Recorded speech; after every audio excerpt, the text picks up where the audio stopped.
তাহলে গরু যদি আমাদের মা হয়, যে আমাদের জন্ম দিয়েছে, আমরা তাকে রেখেছি একটা ঘরে, একটা খাটে, একটা বিছানায়। আর গরু যদি আমাদের মা হয়, গরুকে গলায় দড়ি দিয়ে আমরা বেঁধে রেখেছি গোয়াল ঘরে। আপনি পারবেন আপনার মার গলায় দড়ি দিয়ে গোয়াল ঘরে বেঁধে রাখতে? পারবেন না। মাকে মা বলছেন, কিন্তু কর্তব্যের সময় গলায় দড়ি বেঁধে তাকে গোয়াল ঘরে রেখে দিচ্ছেন। বলুন, গরুকে কারা অপমান করছে? মুসলমানরা নাকি হিন্দুরা? গরু যদি মা হয়, বলুন তো গরুর ছেলে মানে বাছুরটা কে হবে? ছোট ভাই হবে। মার পেটে যে হয় সে তো ভাই হয়। এবার বলুন, গরুর বাছুর হলে, বাছুরটা যদি আমার ছোট ভাই হলো, 21 দিন পরে গিয়ে প্রথম দোয়াটা কতদিন দেন? কতদিন পরে দেন? 21 দিন না?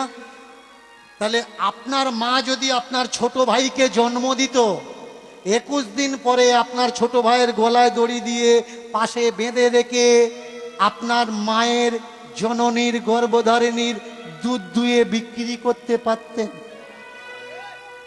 আমাকে বলবেন না যে আমি হিন্দু ধর্মের অপমান করছি। আমি প্রশ্ন করছি, আমি জানি না, আমি অবোধ শিশু। আপনাদের কাছে জানতে চাচ্ছি কোনটা করা উচিত আর কোনটা করা উচিত নয়। বলুন তো, গরু যদি আমাদের মা হবে, অনেকে বলে গরু দুধ দেয়, গরু দুধ দেয়। ভালো করে শুনুন, গরু কখনো দুধ দেয় না। বাছুরকে বেঁধে, গরুকে বেঁধে আমরা দুধ বের করে নিই।